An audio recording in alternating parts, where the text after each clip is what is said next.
What happens when a millionaire CEO walks into his own dealership dressed like a broke drifter and gets laughed out of the showroom?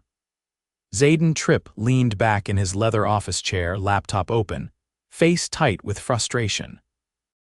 He scrolled through a spreadsheet full of customer feedback from his 7 car dealerships across the state. The numbers were solid, sales were up, margins steady, but the comments? That was a different story. Pushy, rude, didn't listen, made me feel like I didn't belong.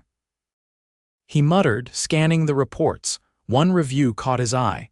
Came in looking for a basic used sedan. Sales guy told me try a junkyard, maybe you'll fit in better. I walked out. Zayden cursed under his breath. He hadn't built the company his dad had. But after his father passed 4 years ago, Zayden had taken over, determined to modernize and expand. He doubled the number of stores. But as the business grew, so did the distance between him and the ground floor. He didn't know most of the people running his stores. Never met most of the sales teams, and he sure as hell didn't know which of them were treating customers like garbage. His assistant Terry had told him to delegate. Let the district manager handle it. But Zayden couldn't ignore the pit in his stomach. I'm tired of reports, he said aloud. I need to see for myself.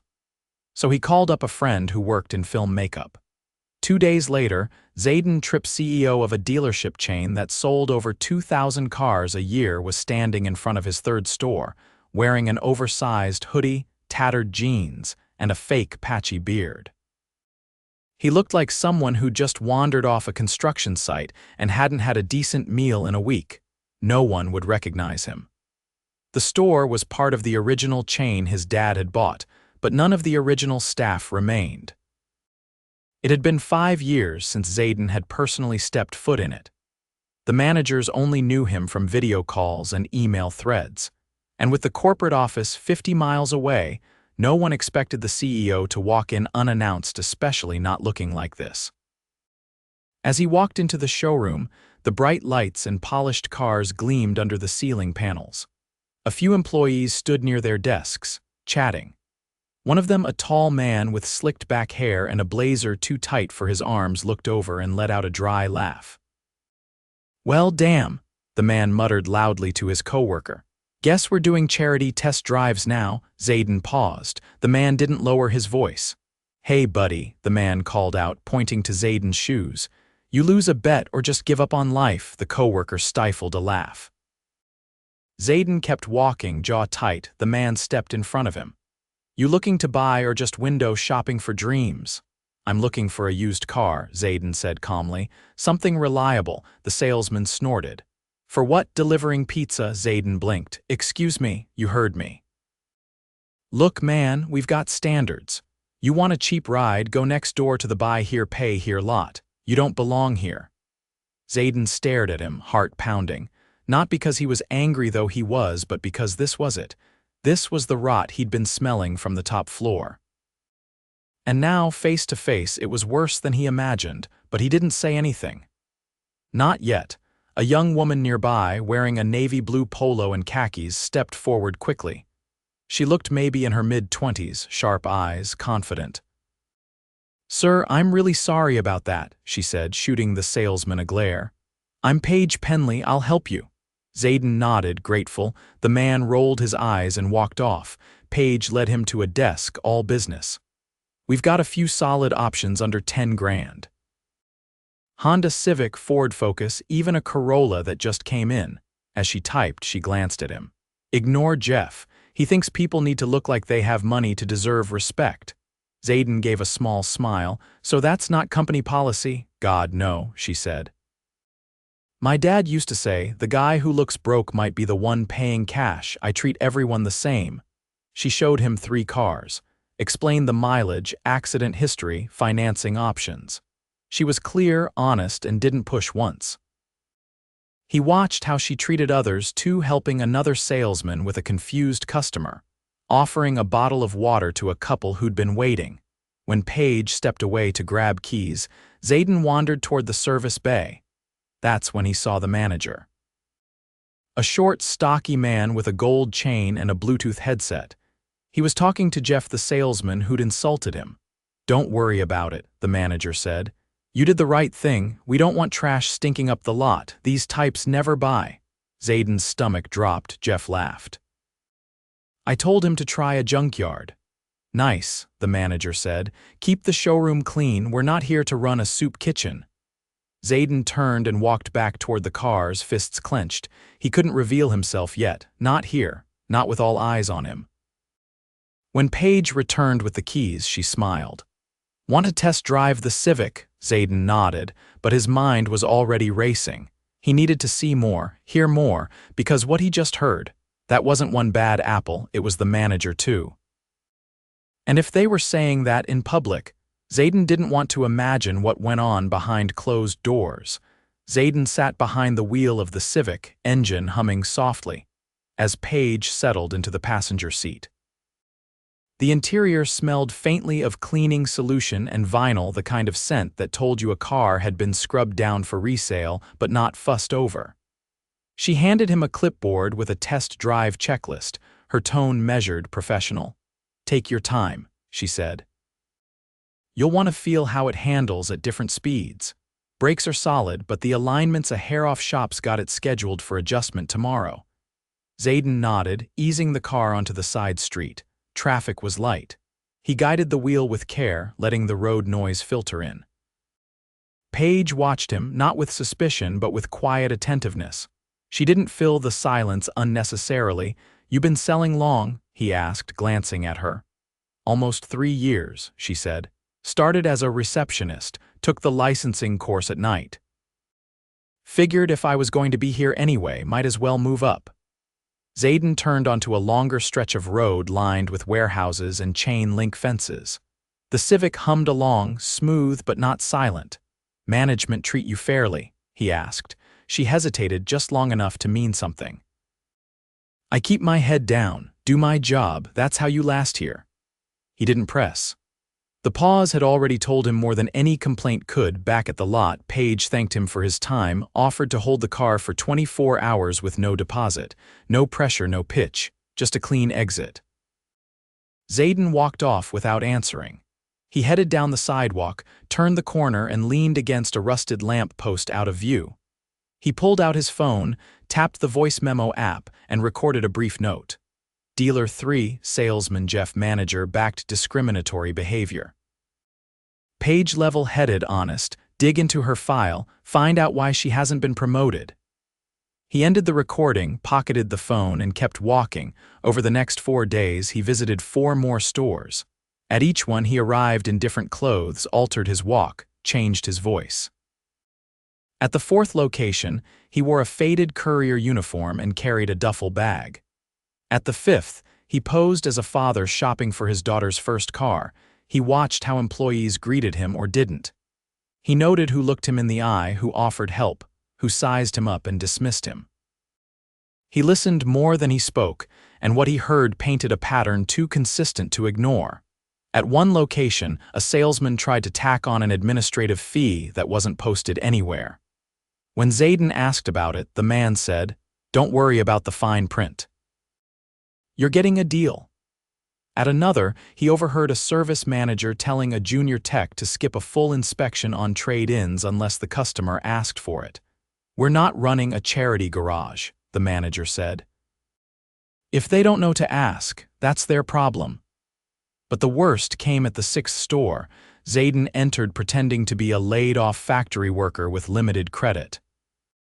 He wore a windbreaker with a missing zipper, carried a notebook with scribbled financial figures, and asked about financing options. A woman at the front desk waved him toward a cubicle where a salesman in his early 30s sat scrolling through his phone. "You're looking for financing?" the man asked flatly, not looking up. Zayden nodded. "Something used. I've got about 1,500 saved, hoping to trade in my old truck too." The salesman exhaled loudly. "All right, let's save us both time. You're not going to get approved for anything decent with that. Maybe a 10-year-old beater if your trade-in's worth more than the scrap metal it's made of." "I was told you work with buyers in all credit ranges," Zayden said. The man finally looked up. "We do. But there's working with and then there's wasting time. We don't do miracles. Zayden stared at him. "You haven't even seen my credit report." "I don't need to," the man said. "I've been doing this a while, I can tell who's serious. And right now, you're not worth the paperwork." Zayden stood up, voice even. "What if I told you I own 7 dealerships?" The salesman laughed. "Then I'd say you're the best-dressed mogul I've ever seen." Zayden turned and walked out. That evening, he returned to the third store, the one with Jeff and the Bluetooth-wearing manager. This time, he arrived clean-shaven in a charcoal blazer and slacks. No disguise, no pretense. He walked through the glass doors just after closing time when employees were wrapping up and counting receipts. Jeff looked up, confused. "Can I help you?" Zayden walked past him, straight to the manager's office. The door was half shut. Inside, the manager was tapping at a spreadsheet, earbuds in. Zayden knocked once, stepped in, and sat. The manager blinked. Can I help you? You're Darren, right?" "Yeah, who are?" "My name is Zayden Tripp." Darren froze. Zayden leaned forward, resting his hands on the desk. "I own this dealership, and 6 others. You've never met me because I've been trusting people like you to represent my business. That ends tonight." Darren's mouth opened, closed. His voice came out strained. I didn't realize." "No," Zayden cut in. "You didn't, and that's the problem. I came in here 4 days ago. You told a salesman he did the right thing by mocking a customer's appearance. You called him trash." Darren paled. "I didn't know. You said it in public," Zayden said sharply. "God knows what you say in private. I've spent a week walking through my own stores, being lied to, insulted, and dismissed by people collecting a paycheck off my name." Outside the office, Jeff had crept closer, trying to listen. Zayden stood, opened the door, and pointed at him. "You're done here," he said. "Both of you. Clear out your desks." Jeff started to speak, but Zayden raised a hand. "You had a chance to treat someone with dignity. You failed. You don't get a second one." As they packed up in silence, Zayden called Paige into the office. She stepped in, cautious, unsure. Zayden offered his hand. "You're the only reason I didn't shut this store down completely. You treated me with respect when you had no reason to." She shook his hand, still confused. "I want you running this location," he said. "Effective immediately. You'll have a regional director shadowing you the first month. After that, it's yours." Her eyes widened. "I've never managed a team. You've led one," he said. "You just weren't given the title." She nodded slowly, the weight of it settling in. "What happens now?" "Now," Zayden said, "we rebuild this place the right way. From the floor up." He turned once more to the office, scanning the photos on the wall, stock images of happy customers, most of them years old. He pulled one down, handed it to Paige. "Replace these with real stories, real people, start fresh, no applause, no fanfare. Just the hum of fluorescent lights and the scent of stale coffee in the break room." But for Zayden, it was a beginning. And this time, he wasn't watching from the top floor. The following morning, Zayden arrived at the 4th dealership unannounced, this time as himself. No hoodies, no disguise, just a pressed dress shirt, slacks, and a folder tucked under his arm. He stepped inside just as the staff were finishing a daily huddle near the coffee machine, each one glancing his way in confusion. A man with thinning hair and a clipboard approached. "Can I help you? You're the general manager here?" Zayden asked. "I am, Marcus Clay." Zayden extended a hand. "Zayden Tripp." Marcus blinked. "Wait, I'd like to speak with your team now." Marcus hesitated, then stepped aside. "Everyone circle up, Mr. Tripp's here." No one clapped. No one cheered.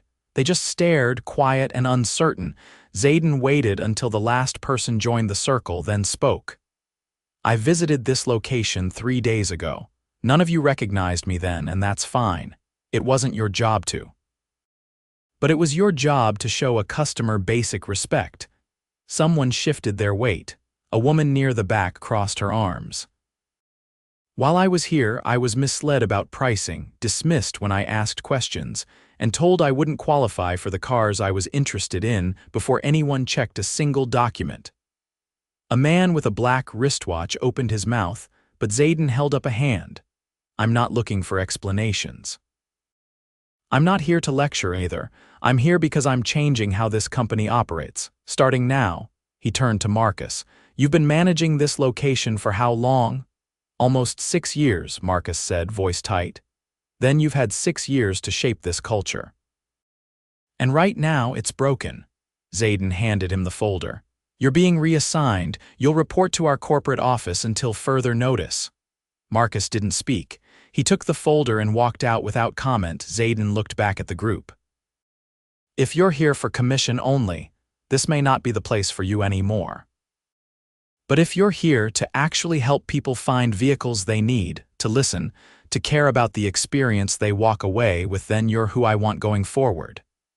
He turned to the woman who'd crossed her arms earlier. What's your name, Cynthia? How long have you been here? 4 years. You ever been promoted? No. Why not? Cynthia shrugged. Guess I don't play the favorites game. Zayden nodded. You're the acting floor lead, effective immediately. You'll get training support by end of week. Questions? She blinked. What am I supposed to do with that? Run the floor like you'd want someone to run it if you were the customer. He left without another word. That afternoon, he returned to the service center attached to the first dealership he'd visited. He walked straight through the bay, past the reception desk, and into the shop floor where 2 techs were wrestling with a stubborn alternator. One of them looked up, grease on his cheek. You lost. Zayden stepped forward. You work here full time, Monday through Saturday. Sometimes Sundays if parts back up. What's your name, Lewis? Zayden glanced at the other tech, who nodded but didn't speak. I'm Zayden Tripp. I own this company. Lewis wiped his hands on a towel, eyebrows raised. You're kidding. No, you helped me last week. I came in with a rattling noise, dressed like I could barely afford the gas to get here. You told me I didn't need a new belt, just a tensioner adjustment. Could have upsold me. You didn't, Lewis shrugged. Didn't seem right. I want you to help train the next batch of techs we bring in. You'll get an hourly bump. We're starting a mentorship track. You up for that? Lewis looked at the other tech, then back at Zayden. Yeah, I think I am. Zayden nodded once and walked out. Later that week, he called a meeting with all regional managers. No conference room, no catered lunch. Just a folding table in the warehouse behind the corporate office, surrounded by pallets of tires and crates of air filters. 12 managers filed in, murmuring among themselves. Once they settled, Zayden stood. You've all seen the sales numbers, but those numbers don't reflect trust. They don't measure how many people walk out of our dealerships feeling humiliated or ignored. A few people looked down. One man near the end cleared his throat. We've always pushed for results, Zayden. That's how this company grew. And now it's rotting from the inside, Zayden said. I've seen it myself. I've been lied to, insulted, and dismissed in stores with my name on the wall, and it wasn't just 1 or 2 people, it was systemic. A woman with a notepad leaned forward. What are you asking us to do? Retrain your teams, not just on product knowledge, on values. No more kicking people out based on how they look. No more steering someone toward garbage inventory because they seem too broke to deserve better. Every customer gets the same treatment, no exceptions. Another voice spoke up. What about quotas? They're staying, Zayden said. But so is accountability. I'd rather lose a sale than keep one dishonest employee. We're not going to win every customer, but we're done losing the ones who walk in ready to buy and leave because someone made them feel small. He paused. If any of you think that's unreasonable, speak now. No one did. Zayden nodded once. Good. Your first deliverables are due in 10 days. Each of you will submit a new team structure. Promotions, demotions, exits. I want the right people in place, not just the longest tenured. As the meeting ended, one of the managers approached him near the pallets. I'll be honest, she said. I thought you were full of it when you took over, just another guy with money and a last name. Zayden waited. But if you walked into those stores dressed like a ghost and still caught all that heat, you've got my attention. Appreciate it, Zayden said. Let's fix this. By the end of the week, Paige had settled into her new role. She'd rearranged the sales desk layout, implemented a rotating lunch schedule so no one got stuck with back-to-back appointments, and started a customer callback program to follow up on every test drive within 48 hours. Zayden stopped by unannounced on a Thursday evening. The showroom lights were still on, but only a few staff remained. Paige was at the front desk compiling paperwork. He walked up quietly. "You always stay this late." "Only when I don't want to do admin stuff tomorrow." Zayden glanced around. "Looks tighter in here." "Cleaner?" "I moved the desk that used to block the entrance. People shouldn't walk in and feel boxed in before they even say hello." He smiled faintly. "What's been the hardest part so far?" "Convincing some of the older reps that I'm not here to sabotage them." "I'm here to raise the bar." They pushed back, lightly, mostly in tone, "but they're coming around." Zayden nodded. "Good, keep going." As he turned to leave, she said, "You know, I never imagined any of this, not the promotion. Not you showing up in a hoodie pretending to be broke." "I never imagined needing to," he said, "but I'm glad I did." Paige paused. "You think it'll stick, the changes?" "It'll stick if the right people carry it. And I think you're one of them." She didn't respond, just nodded and returned to her paperwork.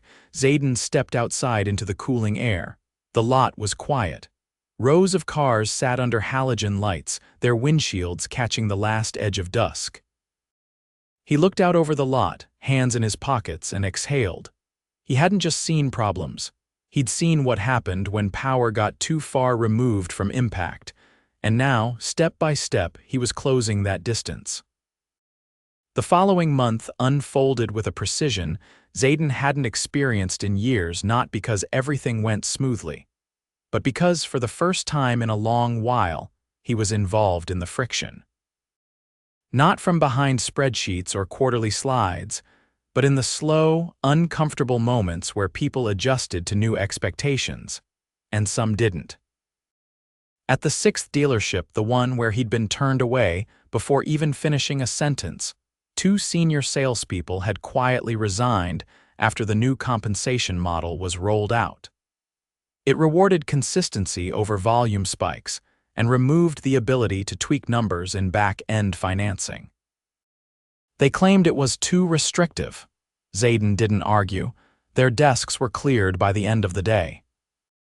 In their place, he approved hires from outside the usual pool: a former rental agent who knew how to handle volume without shortcuts, and a woman who'd spent 10 years in customer retention for a credit union.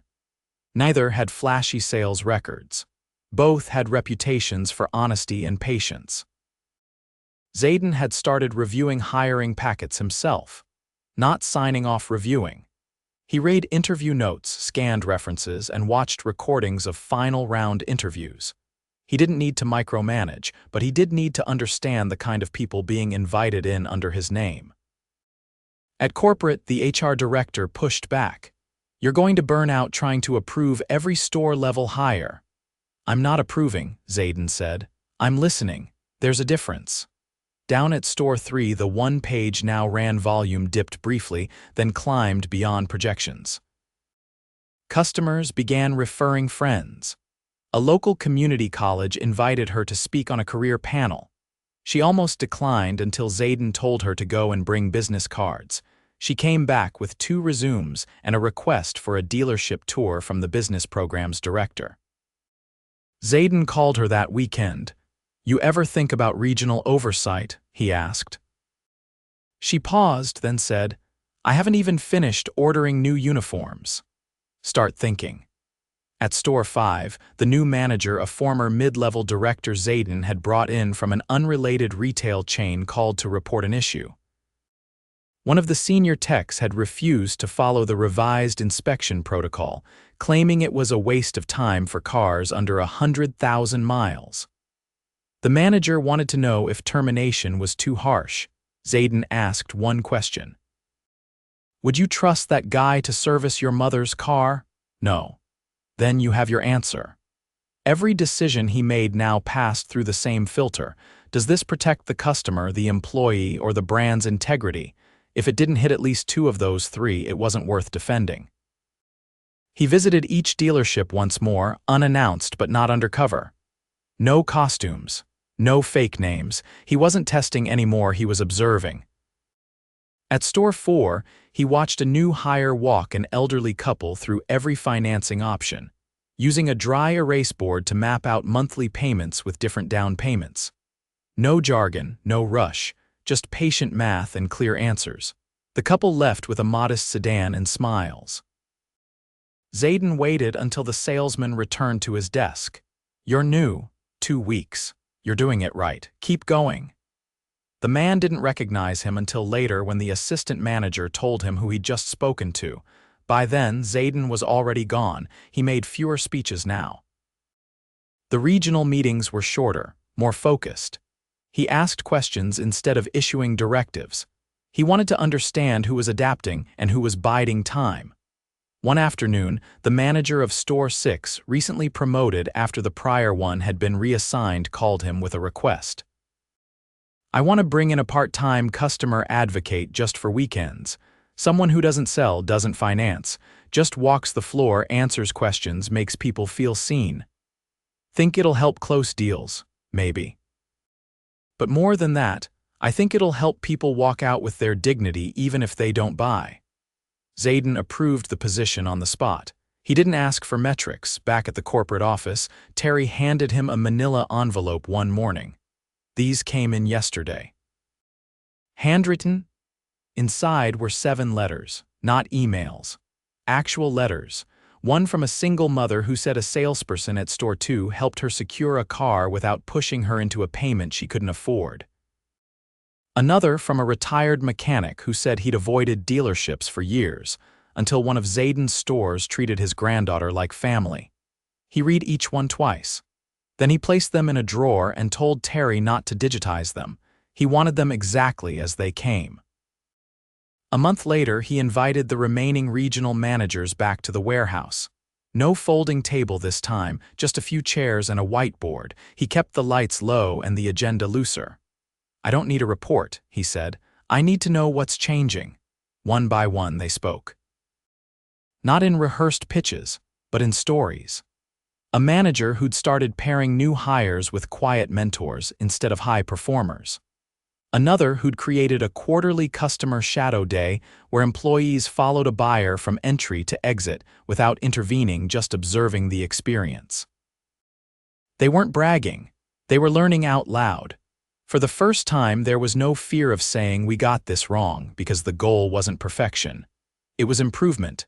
Afterward, Zayden stayed behind, cleaning up coffee cups and folding chairs. The last manager in the room lingered. "I didn't think any of this would work, you know. What changed your mind, you did. You didn't just change rules, you changed who was making them." Zayden nodded once. "That's the only kind of change that lasts." He left the warehouse that night without checking his phone once. 3 months later, the company closed its second fiscal quarter. Revenue was slightly up. Margins held. But what stood out most was buried in the customer engagement data. Return visits were up 22%. First-time buyers were asking for specific employees by name. And unsolicited feedback sent through the website's general contact form had spiked. Not all of it was glowing, but most of it was grateful, and none of it sounded like a cry for help. One evening, as Zayden walked through the third dealership's lot, a man with a clipboard stopped him. "You the owner?" Zayden glanced at the name badge. "I am. I came in 6 months ago. Nobody helped me. I left feeling like I didn't matter, but I came back today. Different staff, different vibe. That girl inside Paige, she's the one who brought me back." Zayden looked toward the showroom. Paige was behind the counter, laughing softly with a customer, a stack of folders in one hand. "She's good at this," Zayden said. "She's better than good," the man replied. "Whatever you're doing, keep doing it." Zayden watched the man walk back to his car, a modest hatchback with a temporary tag. Then he turned toward the showroom and stepped inside. Paige looked up. "You here to audit me again?" he smiled. "Not this time." She set down the folders. "What then?" "Just checking in, making sure we don't forget how this started." She nodded toward the door. "Started with someone walking in, getting judged, and walking out." "Exactly." They didn't say anything more after that. They didn't need to. Outside, the sun dipped low across the asphalt, casting long shadows between the rows of cars, each one now representing more than inventory. It wasn't just a dealership anymore. It was a place to be seen.